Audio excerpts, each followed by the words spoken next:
The Mayor and Town Council of New Amsterdam will be establishing an abattoir at Lot 32 Mudlot, Stanleytown. Michael Can reports. After being without an abattoir for more than 4 years, the town of New Amsterdam will soon have an animal slaughtering facility established at 32 Mudlot in Stanleytown. Last Wednesday, a team of municipal officials visited the proposed site to further examine the feasibility of establishing the facility in the area, which is electrified and has a proper access road. Town Councillor and head of the Municipal Health Committee, Keith Myers, spoke with Channel 8 News about the project. The Health Department and the Health Committee, the Amsterdam Health Committee, decided to bring this to the attention of the Council and stress the need for a slaughter facility. This is not an abattoir as such, but Rose Hall is also a municipality and they don't have an abattoir. They got slaughter poles. So we moved towards that direction. We had the consultations with the police and the Guyana Lifestyle Development Authority, and we highlighted the need for the slaughter facility. Legally, it's a legal requirement for the slaughter of animals. So the council had this property actually not being used, and we thought it would be ideal because it borders the outfall channel, which would help us with our effluent from the slaughter facility going away. Myers, who is a veterinarian by profession, further stated, On an average, we had estimated we would have lost in excess of $4 million in revenue. This would be slaughter fees that were not collected. The council would normally collect slaughter fees from the butchers for slaughter of animals and examination of carcasses. Because we do not have a facility for the sanitary slaughter of animals, the butchers have been allowed to slaughter animals at home or wherever they see fit. So we'll be losing that revenue.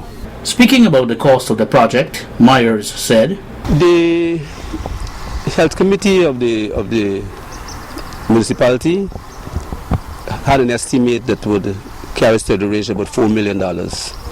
But being that the council is cash strapped, what we put to the council is that we'll probably do the bare necessity, to do the barest minimum to have the facility working so we start getting revenue, and the rest will be a work in progress.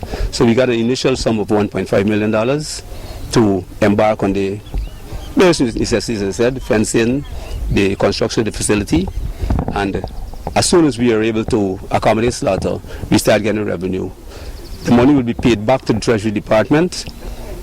We, at 2/3, 1/3 basis, we decided. We'll have 1/3 for operational expenses, and 2/3 will go back towards paying back the 1.5. We have put out a plan to have a 3-space facility. It entails 4 poles, 3 spaces, so 3 butchers can slaughter at any one time. We plan to have it properly paved, properly constructed.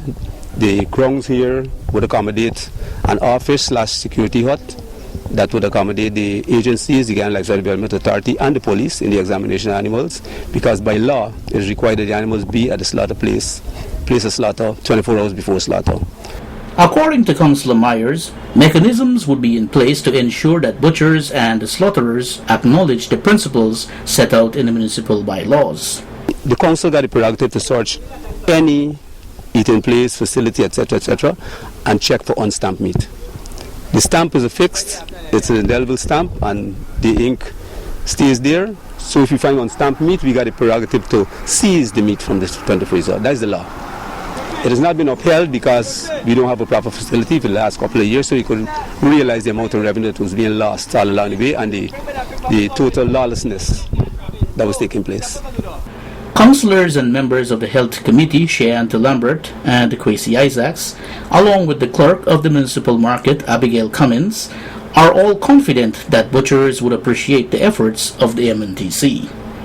Michael Kahn, reporting for Channel 8 News.